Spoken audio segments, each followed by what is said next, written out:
Pleasure to be here, and I would like to thank everybody who has decided to spend some time today to hear what I have to say about going beyond the hype.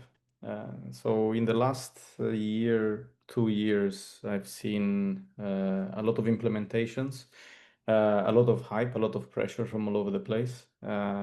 A lot of COOs, CFOs, CTOs who have made significant investments and sometimes failed in the project and also not seen the returns that they were expecting. And I would like to bring this experience to this table in order to understand also what is the right approach, or what do the successful implementations have in common.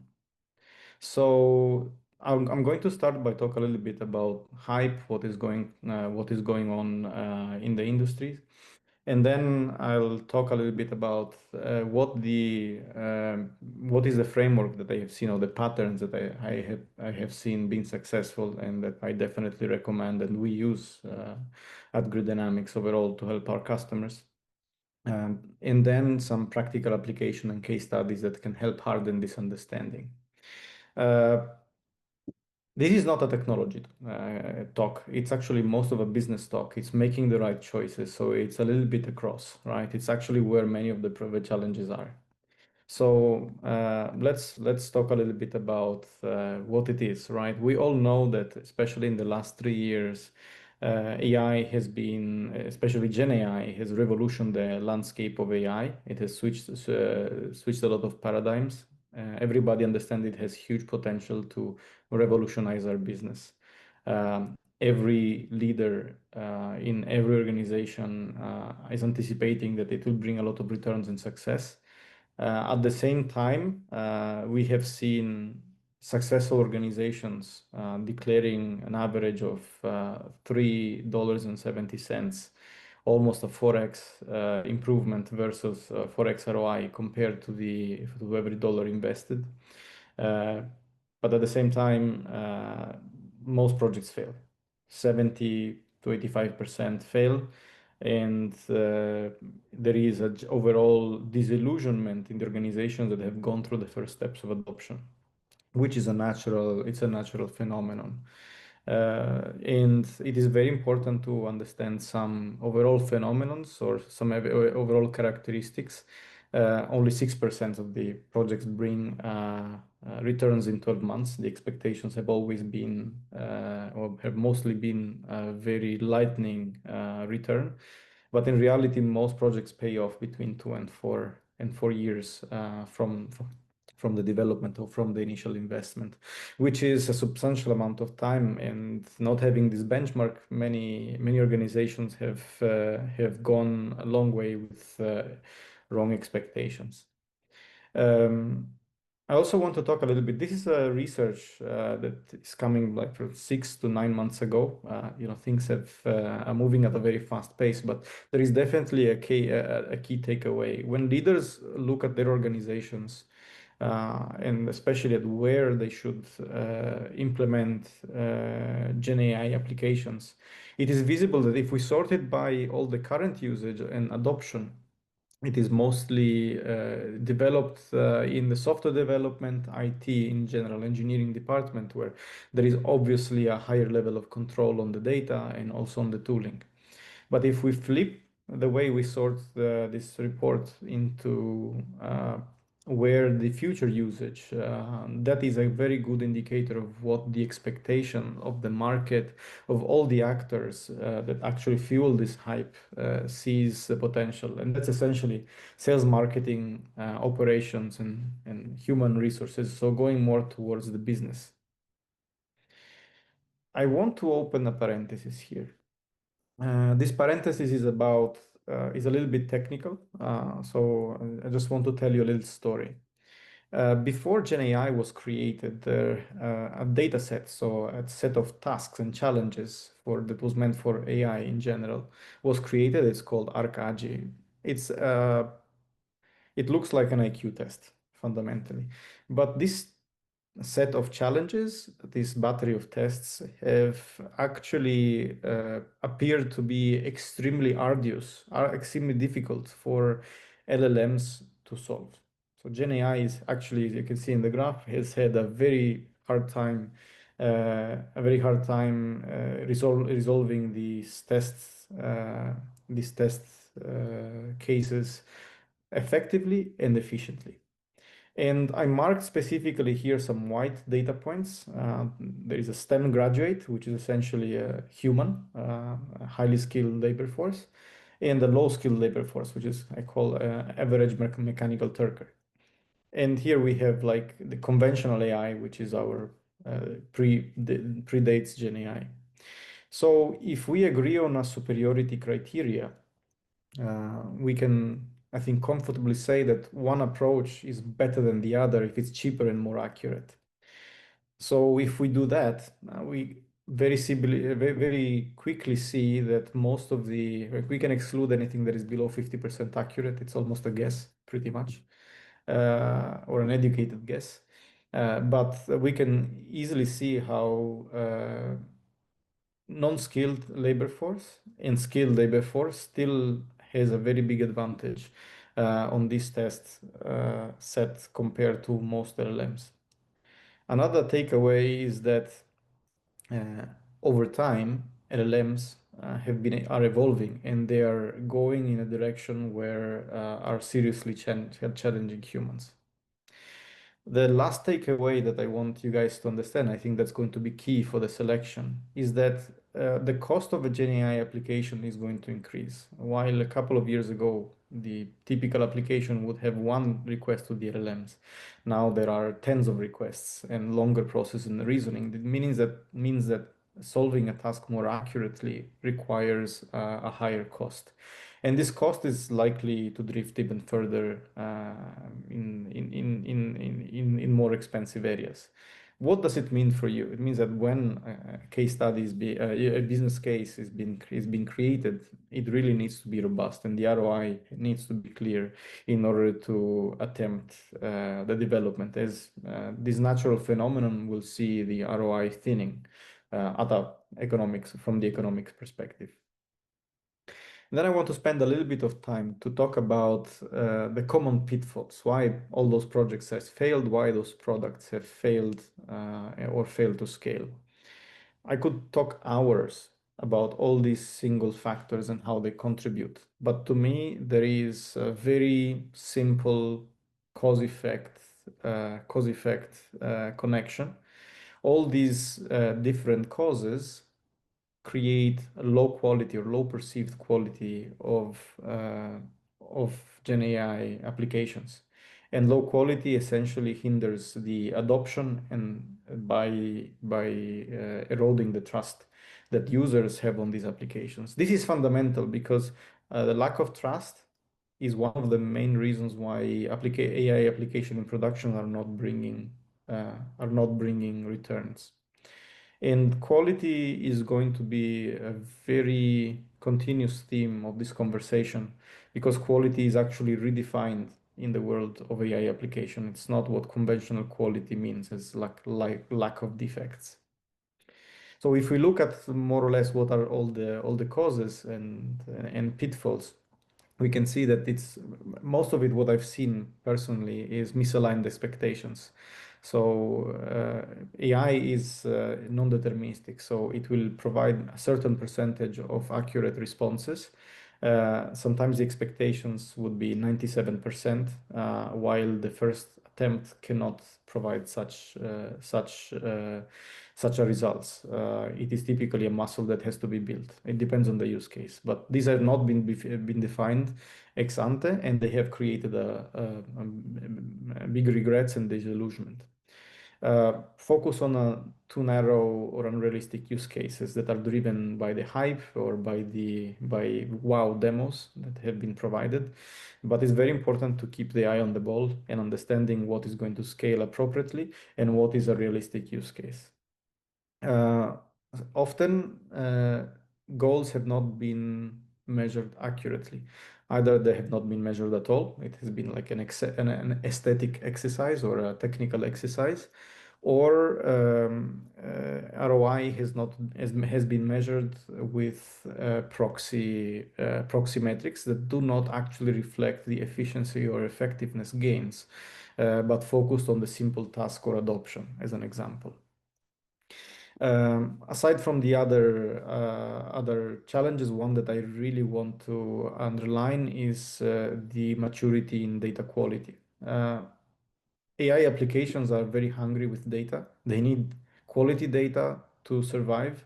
Often I've seen good use cases and good applications being built, but they have seen a choke in the availability and the constant availability of fresh and actual and current data that would allow them to stay relevant for the business and provide quality answers to those that use them.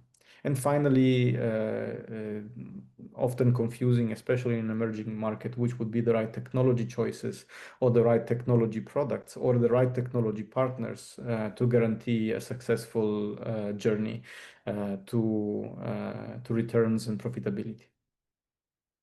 A very good example that I think it's a public case, it's been pretty loud, it's Klarna.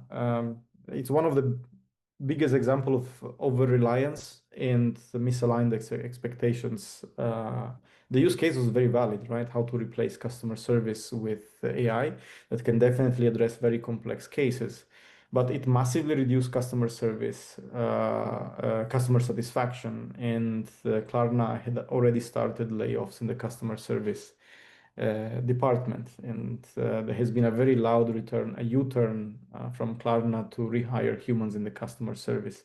It's a very good example of over-reliance and overconfidence in the capabilities of AI, when trust is excessive. Before we get to the next bit, I can recommend a very interesting, it's a little bit for a laugh, but it actually is a very valuable source of lessons learned or horror stories. There is a page called AI Darwin Awards. And there are verified business stories and human stories of over-reliance on AI, exposing AI to customers and end users without previous controls and quality controls in place, have created the perfect conditions for a perfect storm. But I will leave this to you.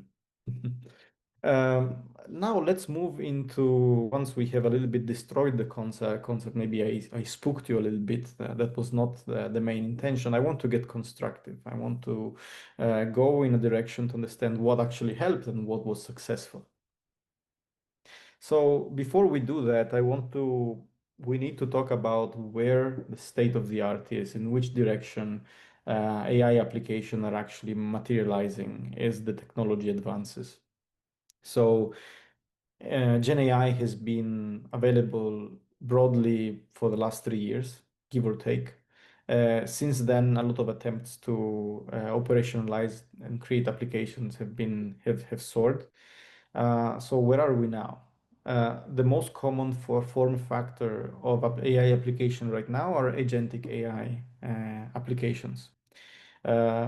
The ones that have already been implemented in the last year and a half and already producing returns are actually based on information retrievals in different ways or fashions. So essentially looking at a very broad and wide set of data and knowledge available in an organization and trying to make sense of it.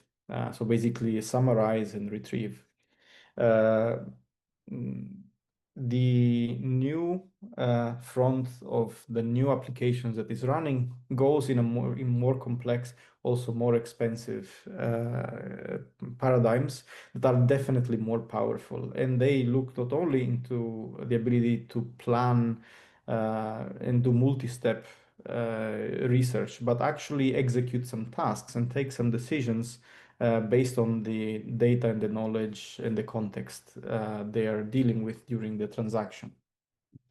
And of course, there is a sacred grail, which I myself am indeed a little bit skeptical, is fully autonomous agent. It's basically where the research or the bleeding edge of research is going to. However, the lessons learned so far definitely and make sure that putting humans in the loop is actually a fundamental way to keep quality and trust in agents alive. Um, why is agentic the right form factor for AI applications? So it is able to solve complex problems. It is able to take into consideration feedback loops and reasoning. It's able to react to events, and one of the most important part, it's able to implement observability and access the rest of the software in the company architecture landscape or application landscape or externally. This is extremely important. Observability overall gives us the insight of why certain decision or certain reasoning have actually come to be. So that helps us define and control the quality and reinforce the quality and the good behavior and deter the bad behaviors.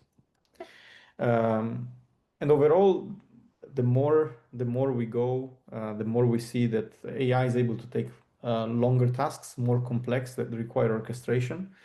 It has agentic AI is able to access through this model context protocol the rest of services to perform actions within the application landscape in the architecture ecosystem in which they reside and operate.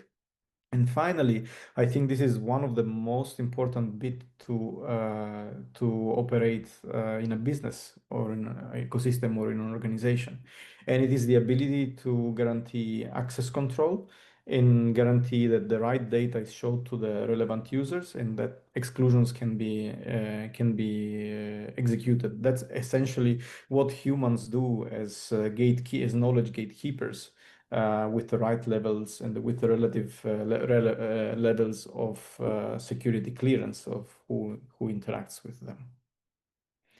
Uh, so let's look at where to find fertile ground, where in the organization processes and the actual use cases that bring the most value can be found. And then we will talk a little bit about what to do with them, right, once they're identified. So an approach that I have seen very effective. Of course, I've seen unregulated, let's say, unplanned um, brainstorming sessions. They can bring a lot of value, but they can also bring lack of focus in the right area. So they can produce good ideas, but it's very much reliant on the participants. Where I've seen a more systematic approach is the ability to actually decompose the processes of the company and understand where are the value streams. There are different methodologies to do this. You can use like value chain, you can use like core, primary, secondary processes. You can use end-to-end value streams, but the idea is the same. It's basically once you have mapped those value chains or value streams, you can identify those areas or those steps, those processes that are labor intensive, that are knowledge intensive, data intensive, and do not bring very much value add compared to the time and the effort that needs to be dedicated to them, and where data analysis and reproduction is very important for the outcome of the process itself. So they actually become very good candidates. For example, synthetic data set preparation, or I'll make more example as we go. Once these cases are identified, it's very important. It's very important to understand what is the bottom line value, so the reference of what they're capable of today. So what is the human or conventional digital equivalent that is representing the status quo performing like, and then define what are the ROI driving metrics. This is very important. Often this is done in a blind way, and you say, okay, let's just implement for the sake of implementation. We measure success by adoption, but that doesn't bring returns, and that's where CEOs, CFOs become very frustrated with the investment that they have authorized for the sake of AI. And in doing so, determining what the ROI driving metrics are will be extremely important to define what good is, because quality in the agent world changes completely when it comes to the paradigm. It becomes a different definition. It gains a different definition. So it's very important to define what good is, right? What are the references of proper quality? So it is possible to then define what are the expectations and what are the targets that the application and the product wants to reach. Um, I reserved also some space to bring forth some slippery slopes, some tricky moments and very tricky mirages that can uh, hijack your efforts. So one definitely is I've seen that when we take an end-to-end process, it's very easy to invest in one step of the process because it's incompatible with everything else. But if you don't define the ROI driving metric appropriately, it's very easy to invest into increasing the effectiveness, the productivity, or the efficiency of a given step. And that reveals new bottlenecks in the process. Every additional investment in that step doesn't improve the end-to-end ROI. I'll make a very good example. Probably most of you are familiar with this. It is software development life cycle. In the last year and a half, between copilots and other tooling, a lot of effort, a lot of focus has gone into increasing the number of lines of code that an engineer is able to write. And this capacity has increased dramatically.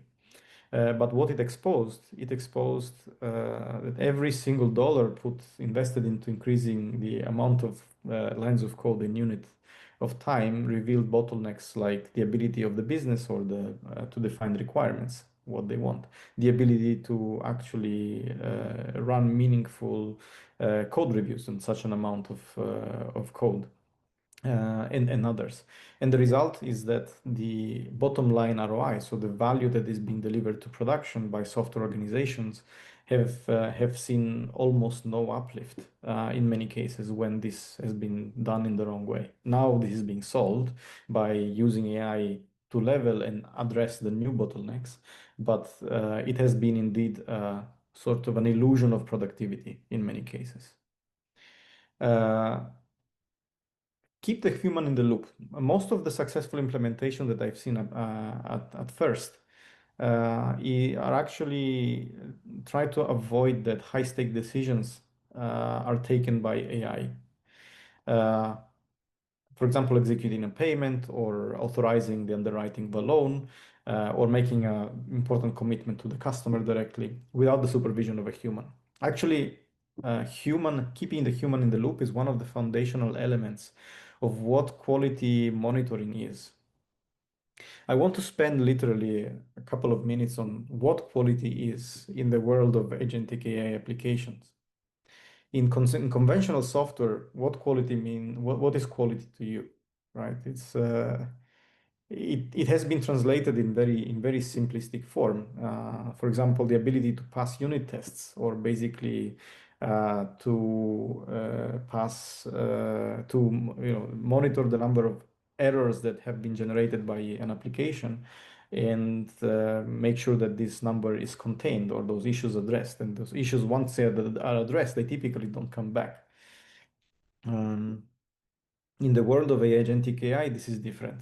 If we the agentic AI application will pass all the unit tests, will provide no errors, will return 200 OK for each of the time it is called. But the answers that they will provide can be monstrosities. And the way we monitor those hallucinations and their frequency and their distance from an ideal output has changed completely. So I don't want to go too deep. I actually will recommend you a very good white paper that has been released about 1 week ago by Google. It's a white paper on agent quality. Um, And it actually shows how drastically the practices to measure and guarantee and improve quality of agentic applications have changed completely, and how humans play a very important role in keeping the agentic application uh, on track.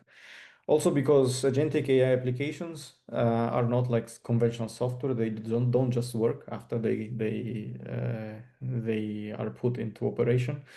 Over time, because of context, because of data, because of the irrelevance of training data, so it's a million reasons, their quality, their accuracy will drift, and they require continuous adjustments.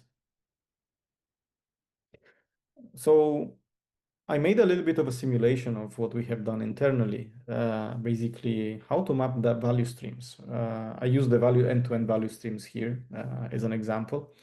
It is possible to look at each of the value streams, and I listed here as examples um, some of the use cases in which actual agentic AI applications have seen excellent ROI. So these are very good candidates. They may apply to each company. I will not go in detail. I think that each value stream would deserve a session of its own.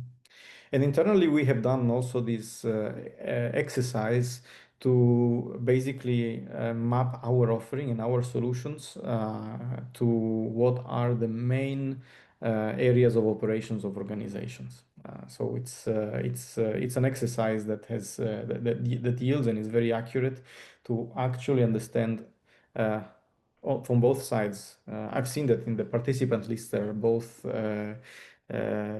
people who belong to organizations that implement AI applications, but also members of organizations that provide AI solutions as products or as services. So making this exercise from one or the other side is actually very important to understand where the money is and where the right opportunities for success and where you can ask the right questions before getting into a big investment. So once we have defined where the money is, or what is the first fertile ground to plant the seed of agentic AI, what do we do, right? What is the right approach? There are various approaches that I have seen in the last 2 or 3 years of hype and experiments and trial and error. I decided to exclude a few, but I'm going to dedicate them a couple of words.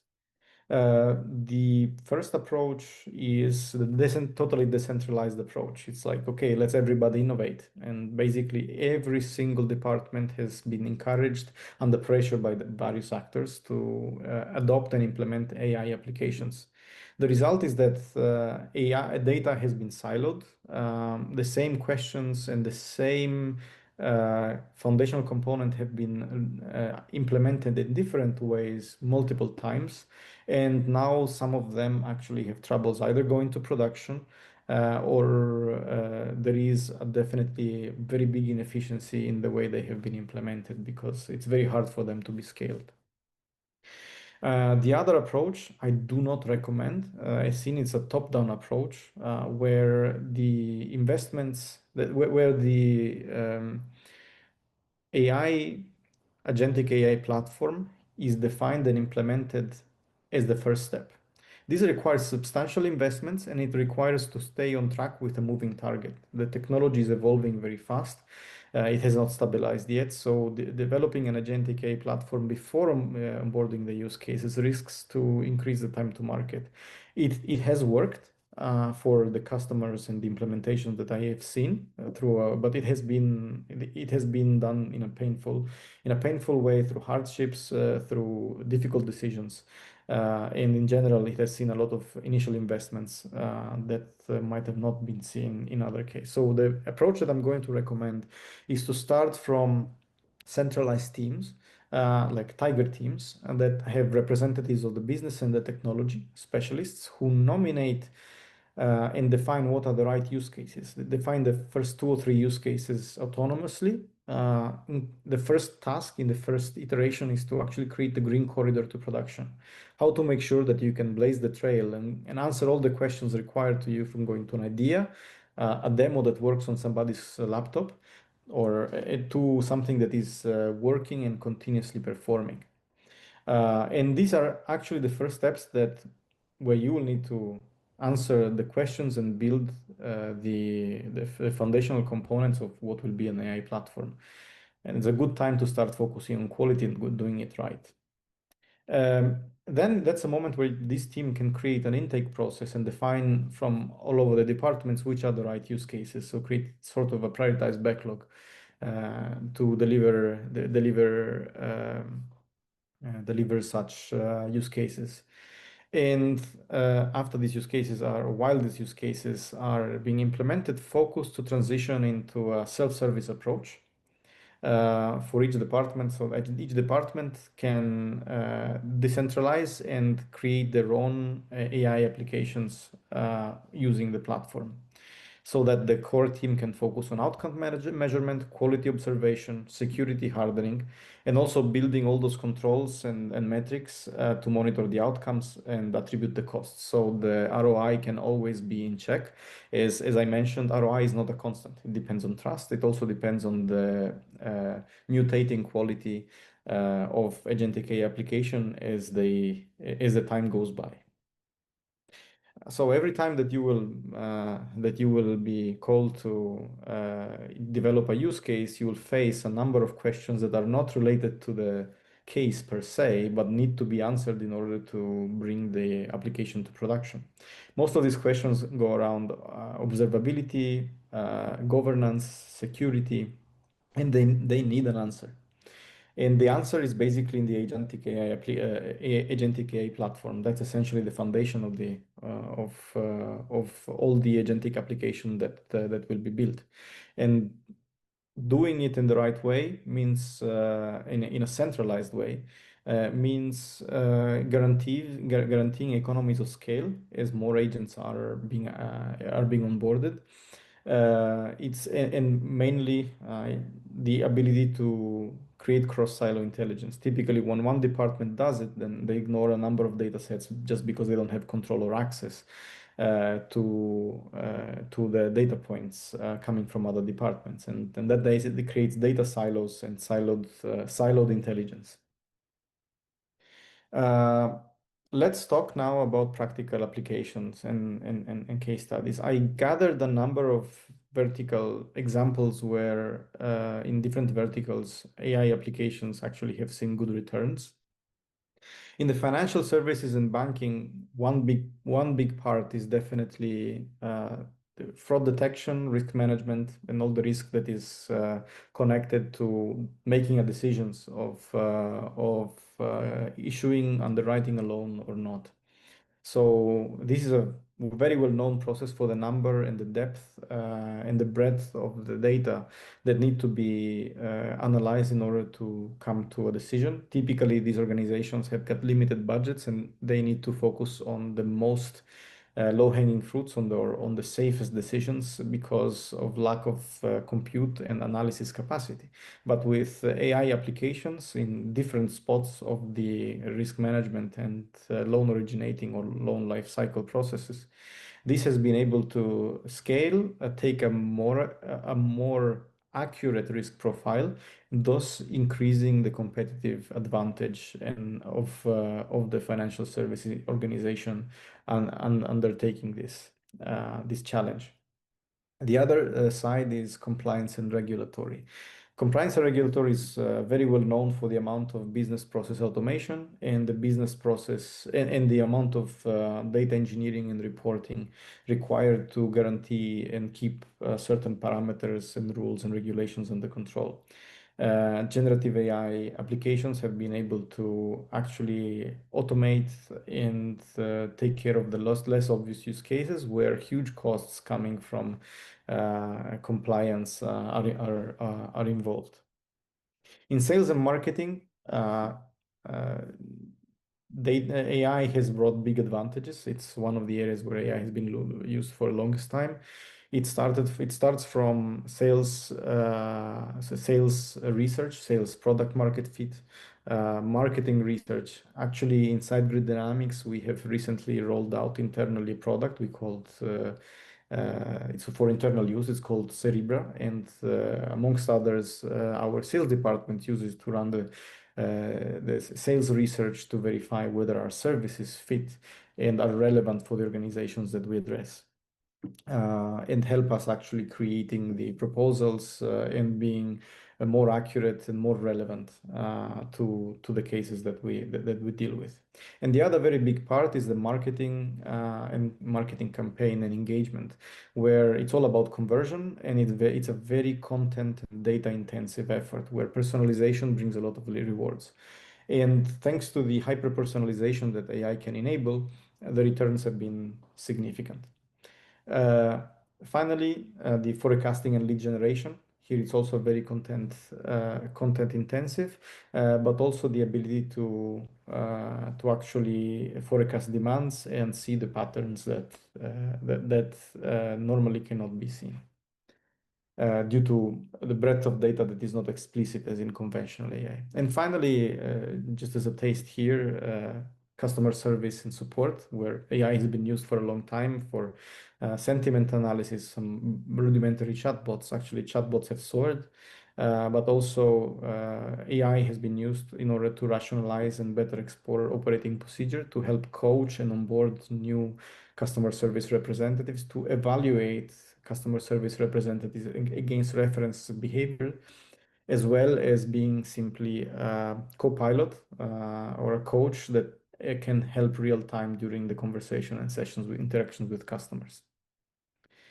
Finally, a good pattern that I have seen at a fintech company for an implementation of a bottom-up approach. This company decided to actually create a tiger team and partner with the business to define what are the most important use cases. They took very big pride in going from demo and creating excitement in actually being very laser focused onto ROI. And then they created an intake process to actually bring in more cases. And now they are in the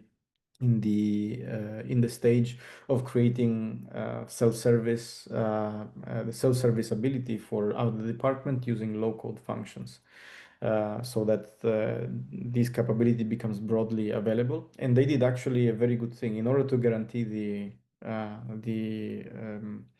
adoption. They managed to measure the outcomes and quantify the business impacts.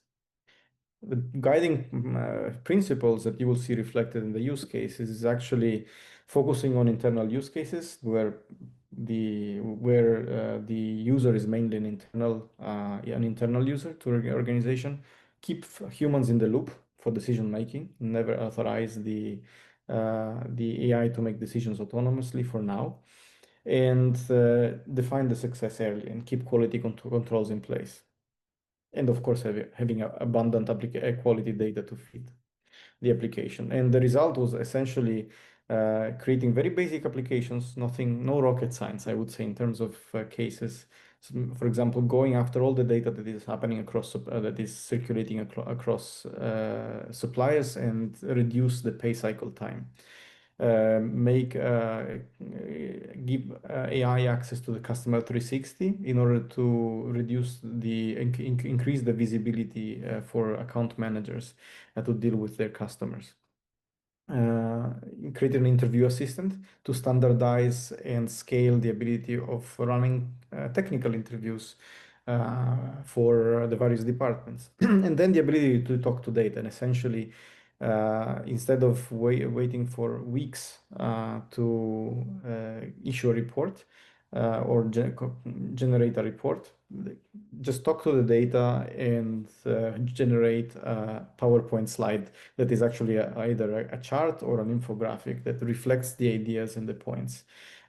Small improvements, but very high gains and impact. Having said so, I'm going to go towards the end.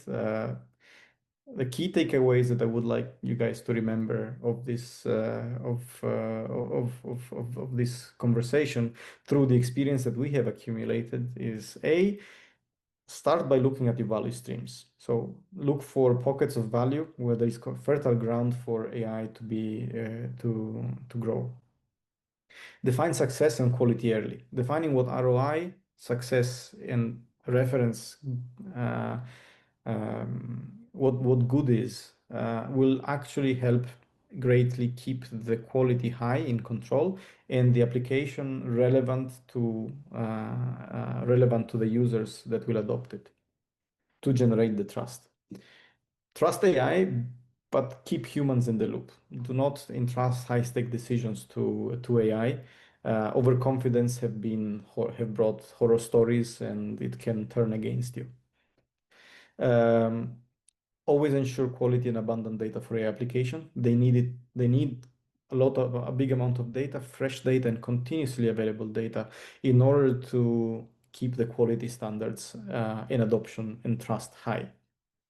Measure the impact, not the adoption itself. But adoption is only a proxy metric. It can bring the illusion of success, but it's very hard to render account to CFO with adoption itself. There has to be some hard impact.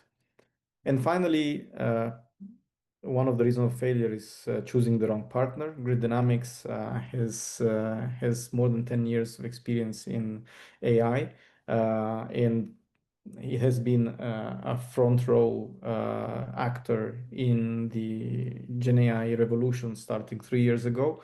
And we have accumulated the knowledge, the data, the information, the lessons learned, the right patterns and the anti-patterns to guide you through this journey. So choose Grid Dynamics. A pleasure to be here, and thank you for having me.